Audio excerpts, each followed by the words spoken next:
देखिए, जैसे कि आपको पता ही है कि आईपीओ की एक वेव चल रही है और एक के बाद एक आईपीओ आपको मार्केट के अंदर देखने को मिल रहे हैं। ऐसे में एक और नया आईपीओ आने वाला है। कंपनी का नाम है आर्केड डेवलपर्स। ये एक रियल एस्टेट डेवलपिंग कंपनी है। आज की वीडियो में हम इसी आईपीओ को एनालाइज करने वाले हैं, जानेंगे कि आखिर ये कंपनी क्या करती है, इनका बिजनेस मॉडल कैसा है, कंपनी के फाइनेंशियल इंफॉर्मेशन को भी डिस्कस करेंगे, जानेंगे आईपीओ डिटेल्स के बारे में कि आखिर कब से आप इस आईपीओ के लिए अप्लाई कर सकते हैं, और लास्टली हम आईपीओ के जीएमपी को भी देखेंगे ताकि आपको ये पता चल जाए कि क्या ये आईपीओ आपको लिस्टिंग गेन्स दे सकता है या नहीं। तो वीडियो को एंड तक जरूर देखिएगा अगर आप इस आईपीओ में अप्लाई करने के बारे में सोच रहे हैं, और अगर आपने अभी तक हमारे चैनल को सब्सक्राइब नहीं किया है तो प्लीज हमारे चैनल को सब्सक्राइब कर लीजिए, बेल आइकन को भी प्रेस कर दीजिएगा ताकि ऐसी और वीडियोस को आप बिल्कुल भी मिस ना करें। और अगर आप इन्वेस्टमेंट करना चाहते हैं लेकिन आपके पास डीमैट अकाउंट नहीं है तो डिस्क्रिप्शन में लिंक दिया गया है, आप जाकर वहां से फ्री में अपना डीमैट अकाउंट ओपन करवा सकते हैं। तो जैसे कि मैंने आपको बताया कि आर्केड डेवलपर्स एक रियल एस्टेट डेवलपिंग कंपनी है। They are focused on developing high end sophisticated lifestyle residential projects. और अगर मैं बात करूं कि ये कहां पर अपने रेजिडेंशियल प्रोजेक्ट्स को ज्यादातर डेवलप करते हैं, तो देखिए ये एक मुंबई बेस्ड कंपनी है। इनके ज्यादातर प्रोजेक्ट्स, इनफैक्ट सारे ही प्रोजेक्ट्स आप देखेंगे आपको मुंबई महाराष्ट्र के अंदर ही देखने को मिलेंगे। अगर मैं बात करूं इनके बिजनेस सेगमेंट की, देखिए इनका जो बिजनेस है ये मेनली दो सेगमेंट के अंदर डिवाइडेड है। अगर मैं बात करूं पहले सेगमेंट की, तो पहले सेगमेंट के अंदर ये डेवलपमेंट और कंस्ट्रक्शन करते हैं रेजिडेंशियल प्रोजेक्ट्स की on the land that are acquired by them. So basically first segment के अंदर ये न्यू प्रोजेक्ट्स को कंस्ट्रक्ट करते हैं। अगर मैं बात करूं दूसरे सेगमेंट की, तो दूसरे सेगमेंट के अंदर ये ऑलरेडी कंस्ट्रक्टेड प्रोजेक्ट्स को रीडेवलप करते हैं। So redevelopment of existing projects is their second business segment. Now अगर हम कंपनी की और डिटेल्स की बात करें तो in the last 2 decades the company has completed 28 projects including 11 projects on the standalone basis,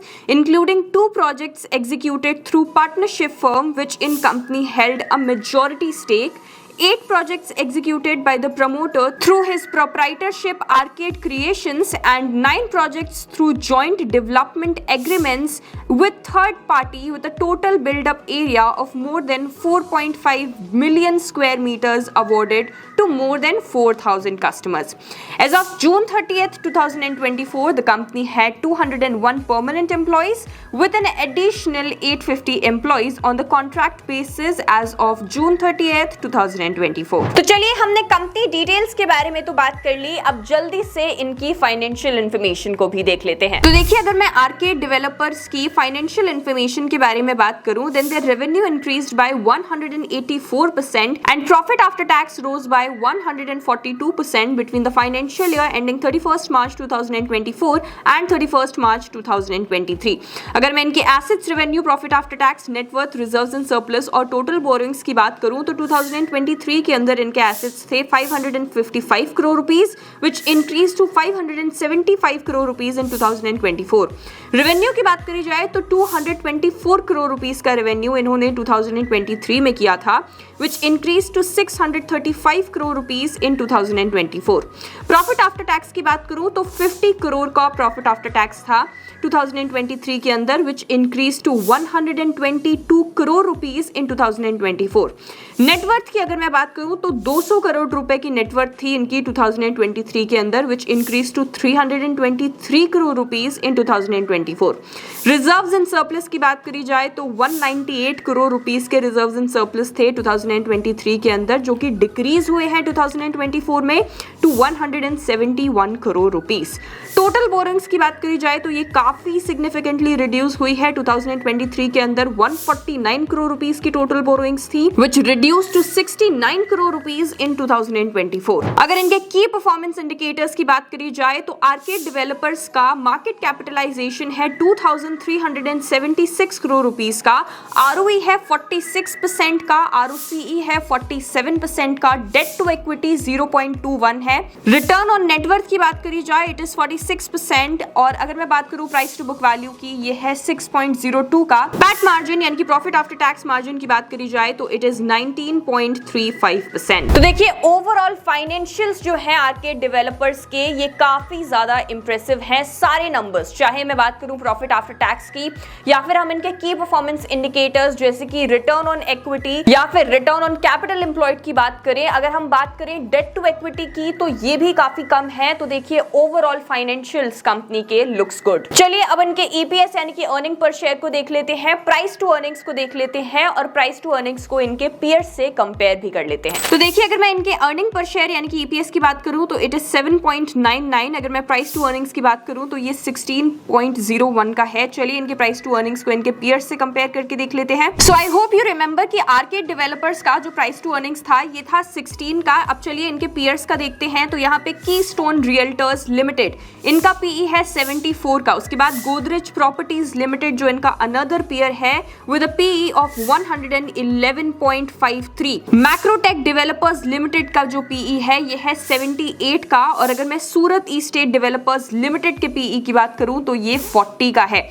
तो देखिए क्लियरली हमें इससे पता चल रहा है क्योंकि आर्केड डेवलपर्स का पीई उनके सारे पीयर्स से काफी ज्यादा कम है, it is of 16। So we can clearly see that Arkade Developers are quite undervalued और काफी कम वैल्यूएशंस पर ये अपने आईपीओ को लेकर आ रहे हैं। तो देखिए कंपनी के फाइनेंशियल्स तो काफी ज्यादा अच्छे हैं। फाइनेंशियल्स को देखकर तो ये लग रहा है कि आपको इस आईपीओ में जरूर अप्लाई करना चाहिए, लेकिन आपको उसके लिए आईपीओ डिटेल्स को जानने की जरूरत पड़ेगी। तो चलिए जल्दी से आईपीओ डिटेल्स को देख लेते हैं कि आखिर आप इस आईपीओ के लिए कब से अप्लाई कर सकते हैं। तो देखिए अगर मैं आईपीओ डिटेल्स की बात करूं तो ये आईपीओ 16 सितंबर को ओपन होने वाला है, 19 सितंबर को क्लोज हो जाएगा।